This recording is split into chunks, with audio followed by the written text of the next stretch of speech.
ವೈಕುಂಠ ಏಕಾದಶಿಯ ಮಹತ್ವ ಕಥೆ. ಡಿಸೆಂಬರ್ 30ರಂದು ಬರುವ ವೈಕುಂಠ ಏಕಾದಶಿಯ ಕಥೆ. ವರ್ಷಕ್ಕೊಮ್ಮೆ ಬರುವ ವೈಕುಂಠ ಏಕಾದಶಿಯಂದು ಸ್ವರ್ಗದ ಬಾಗಿಲು ತೆರೆದಿತ್ತೆ ಅಂತ ನಮಗೆಲ್ಲ ಗೊತ್ತು. ಆದರೆ ಈ ದಿನದ ಆಚರಣೆಯ ಹಿಂದೆ ಒಂದು ರೋಚಕವಾದ ಪುರಾಣ ಇತಿಹಾಸವಿದೆ. ಅದು ಮುರ ಎಂಬ ರಾಕ್ಷಸನ ಅಂತ್ಯದ ಕಥೆ. ಕೃತಯುಗದಲ್ಲಿ ಬ್ರಹ್ಮನ ವರ ಪಡೆದ ಮುರಸುರ ಎಂಬ ಅಹಂಕಾರಿ ರಾಕ್ಷಸ ಇಂದ್ರಲೋಕದ ಮೇಲೆ ದಾಳಿ ಮಾಡಿ ದೇವತೆಗಳನ್ನೆಲ್ಲ ಸ್ವರ್ಗದಿಂದ ಓಡಿಸಿ ತಾನೇ ಸ್ವರ್ಗಾಧಿಪತಿಯಾಗಿ ಮೆರೆಯುತ್ತಿದ್ದ. ದಿಕ್ಕು ತೋಚದೆ ಇಂದ್ರ ಮತ್ತು ದೇವತೆಗಳು ಕ್ಷೀರಸಾಗರದಲ್ಲಿದ್ದ ಶ್ರೀಮನ್ನಾರಾಯಣನ ಬಳಿ ಹೋಗಿ ತಮ್ಮ ಕಷ್ಟವನ್ನು ಬೇಡಿಕೊಂಡರು. ಭಕ್ತರ ಮೊರೆ ಕೇಳಿದ ಮಹಾವಿಷ್ಣು ಗರುಡನ ಮೇಲೆ ಕುಳಿತು ಯುದ್ಧ ಭೂಮಿಗೆ ಬಂದರು. ವಿಷ್ಣು ಮತ್ತು ಮುರಾಸುರನ ಸೈನ್ಯದ ನಡುವೆ ಬರೋಬ್ಬರಿ 1,000 ವರ್ಷಗಳ ಕಾಲ ಭೀಕರ ಯುದ್ಧ ನಡೆಯಿತು.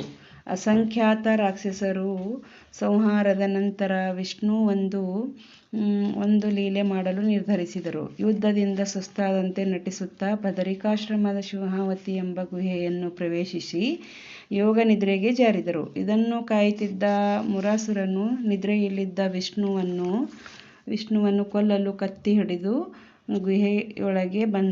ಇನ್ನೇನು ಕತ್ತಿ ಬೀಸಬೇಕೆನ್ನುವಷ್ಟರಲ್ಲಿ ಒಂದು ಪವಾಡ ನಡೆಯಿತು. ವಿಷ್ಣುವಿನ ದೇಹದಿಂದಲೇ ಅದರ 11 ಇಂದ್ರಿಯಗಳ ಶಕ್ತಿಯಿಂದ ಒಬ್ಬ ಅದ್ಭುತವಾದ ತೇಜಸ್ವಿ ದೇವತೆಯು ಪ್ರಕಟವಾದಳು.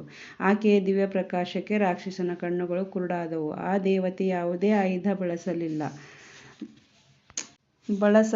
ಕೇವಲ ತನ್ನ ಹುಂಕಾರದಿಂದಲೇ ಆ ರಾಕ್ಷಸನ ಬೂದಿ ಮಾಡಿದಳು.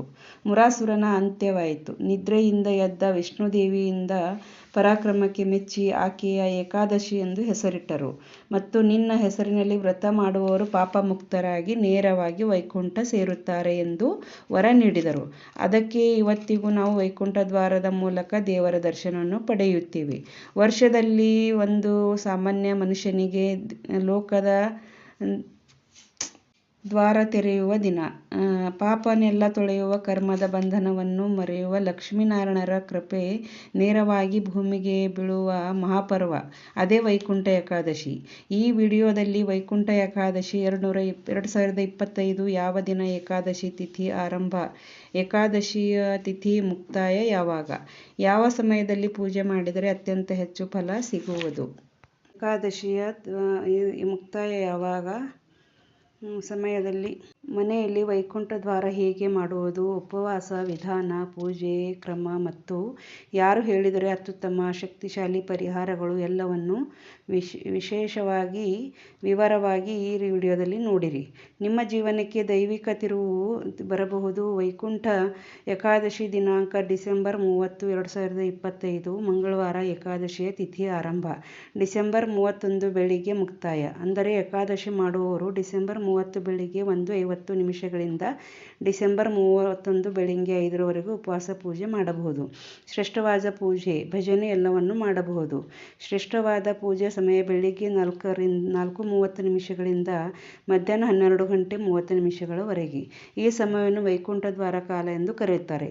ವೈಕುಂಠ ಏಕಾದಶಿಯ ಮಹತ್ವ. ವೈಕುಂಠ ಏಕಾದಶಿಯ ದಿನ ವಿಷ್ಣುವಿನ ಸ್ವರ್ಗದ ಬಾಗಿಲಾದ ವೈಕುಂಠ ದ್ವಾರ ತೆರೆಯಲ್ಪಡುತ್ತದೆ. ಈ ದಿನ ಭೂಮಿಯಲ್ಲಿ ವಿಷ್ಣುವಿನ ಪ್ರತ್ಯಕ್ಷ ಕೃಪಾಶಕ್ತಿ ಹರಿಯುತ್ತದೆ. ಈ ದಿನ ಮಾಡುವ ಉಪವಾಸ 1000 ವರ್ಷಗಳ ಯಜ್ಞಗಳು ಮಾಡಿದ ಫಲ ಸಿಗುತ್ತದೆ. ಈ ದಿನ ಮಾಡುವ ಉಪವಾಸ 1000 ಯಜ್ಞಗಳು ಮಾಡಿದ ಫಲ ಸಿಗುತ್ತದೆ. ಈ ದಿನ ಮಾಡುವ ಜಪ ತಪಸ್ಸಿಗೆ ಅನಂತ ಪುಣ್ಯ ದೊರೆಯುತ್ತದೆ. ಮನುಷ್ಯನ ಕರ್ಮ ಬಾಧೆ, ಪಾಪಫಲ, ಕಣ್ಣಿಗೆ ಕಾಣದ ಸಂಕಟಗಳನ್ನು ಕರಗಿಸುವ ಶಕ್ತಿ, ಭಾವದಲ್ಲಿ ಸಿಲುಕಿರುವ ಆತ್ಮಕ್ಕೆ ಮುಕ್ತಿ ದೊರಕಿಸುವ ದಿನ. ದೇವರ ಕೃಪೆಯಿಂದ ಧನ, ಧಾನ್ಯ, ಸಂತಾನ, ಆರೋಗ್ಯ, ಶಾಂತಿ ಎಲ್ಲ ಸ್ಥಿರವಾಗುತ್ತದೆ. ಪೌರಾಣಿಕವಾಗಿ ಈ ದಿನ ಮುಕ್ತಿ ದೊರಕುವ ದಿನ ಎಂದು ಕರೆಯುತ್ತಾರೆ.